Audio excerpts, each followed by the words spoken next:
So, Karim, what are you hearing about what's happening inside Iran right now? I think initially the population was in awe of how quickly Israel was able to eliminate senior Iranian military commanders, whom they always had identified with repression. But what's transpired in the last several days is that this has become an urban war, which has profoundly disrupted life for certainly citizens of Tehran. And I think a majority of the population now is living in fear and anxiety. Fear and anxiety about what? You know, Israelis have been used to missile wars for a long time now. For Iranians, this generation of Iranians hasn't experienced anything like this since the 1980 to 1988 Iran-Iraq war. So this is very new for Iranians. For the last decades, the Iranian regime had been prosecuting a war against Israel from Arab soil. So it was Lebanese and Iraqis and Syrians who were paying the brunt of that. This is the first time the Iran-Israel war has come to Iranian soil. The Israeli prime minister has said in public statements the Iranian people should rise up against this regime. Is there any chance that happens?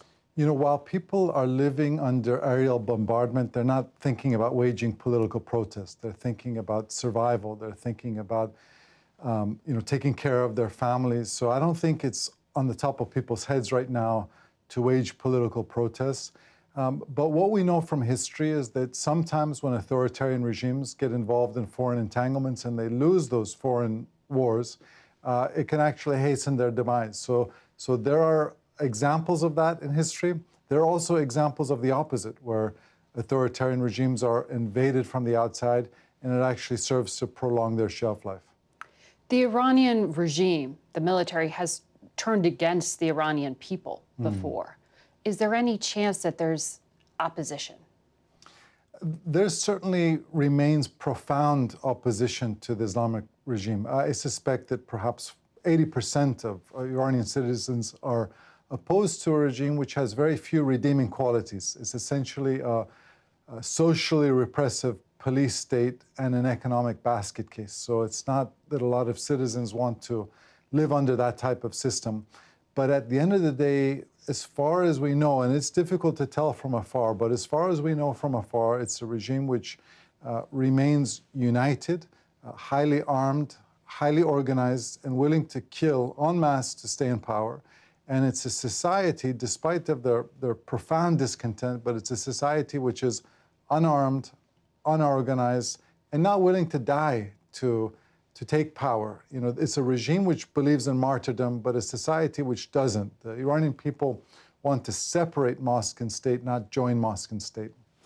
So if we look at the supreme leader, who's the ultimate decision maker, he's 86, he's got cancer, is he really going to be deciding the future of this country right now? I think we're really, let me put it this way, we're really in my view, this right now is less a conflict between two nations, America and Iran, but a test of will between two men, 79-year-old Donald Trump and 86-year-old Ayatollah Khamenei.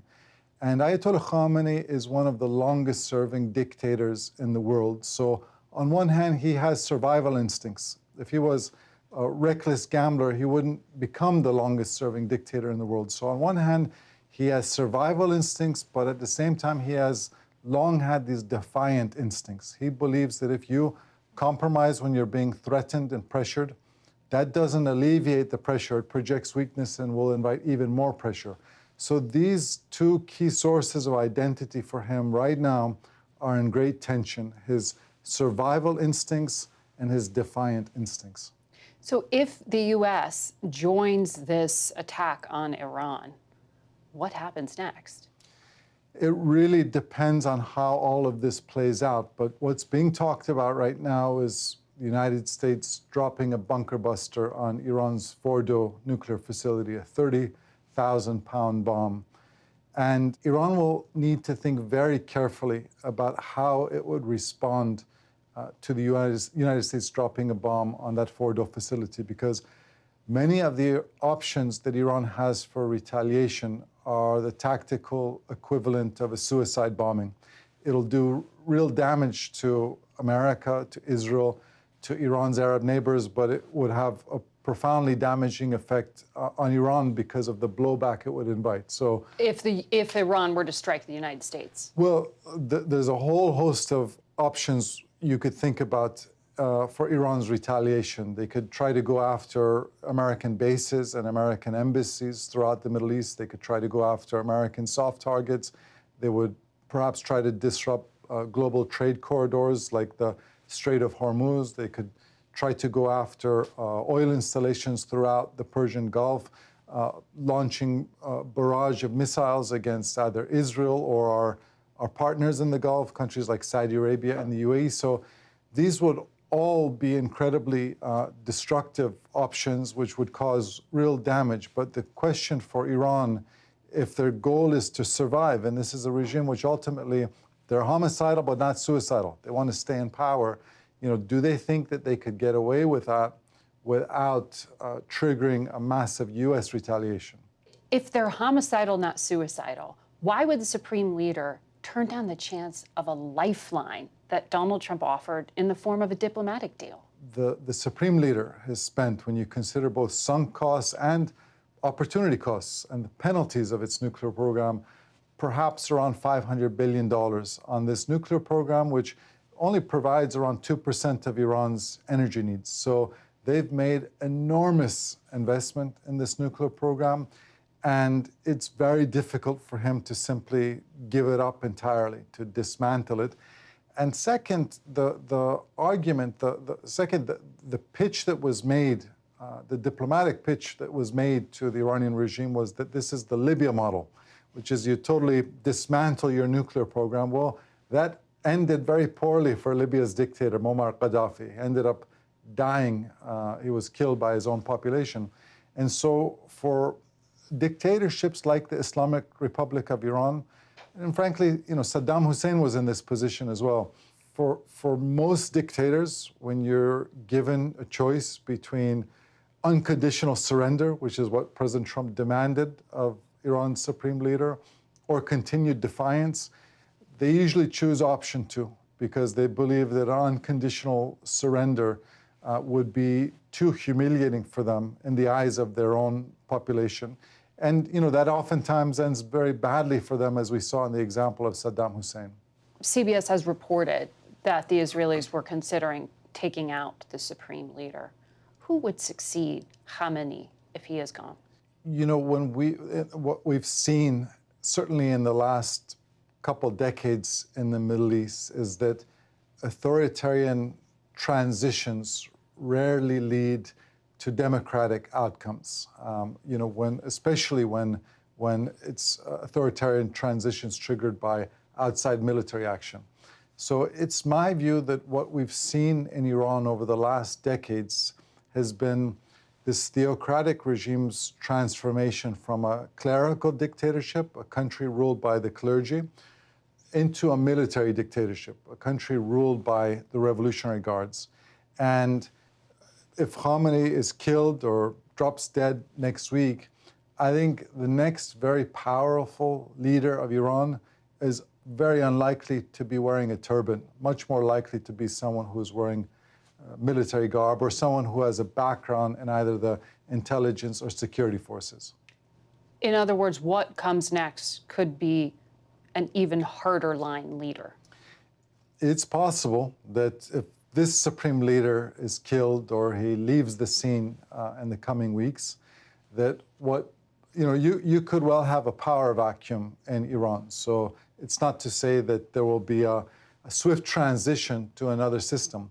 But when the dust settles after such a transition, it's possible that you could have a regime which is ruled by military men who may actually decide to take an even more aggressive approach in trying to acquire nuclear weapons. Because, you look around at the world, and the example that many authoritarian regimes have observed is that leaders and countries which gave up their nuclear option, whether that was, or didn't acquire a nuclear weapons option, like Gaddafi's Libya, Saddam Hussein's Iraq, Ukraine prior to the transition to the Soviet Union.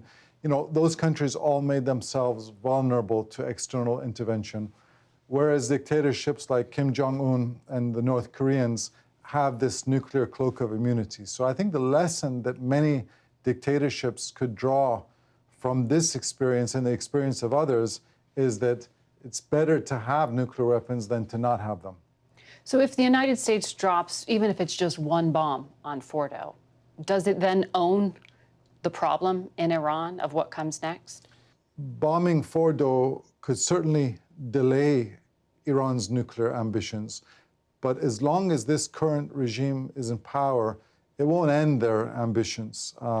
It delays them, but they likely will feel even more importantly about trying to acquire a nuclear deterrent. And they're likely to be much less amenable to allowing international inspectors into Iran. So bombing Fordo is not the end of Iran's nuclear program. It will start a new chapter of them redoubling their efforts and the United States and our allies trying to impede those efforts. If there is a shot at diplomacy, if the regime comes to the table and offers to have a civilian nuclear program at the end of the day, who can enforce that? Let me say something that might be useful context. So we now have a 46-year case study of the Islamic Republic of Iran, and we can count on probably 2 fingers the number of times this regime has compromised over the last 5 decades. And the conditions under which they compromise are pretty clear. Number one, they're faced with overwhelming economic pressure. Number two, they're faced with a credible military threat. Number three, they're facing a united diplomatic front. And number four, importantly, they're provided a face-saving diplomatic exit. Those first 3 conditions arguably exist now. There's a credible military threat. The regime is under enormous economic pressure, and it's largely isolated. What we haven't yet seen is whether they've been provided a clear, concrete, viable diplomatic exit. And the president's call for them to unconditionally surrender is not that idea. It's a regime which humiliation in some ways is as fatal for any dictatorship as a foreign war, right?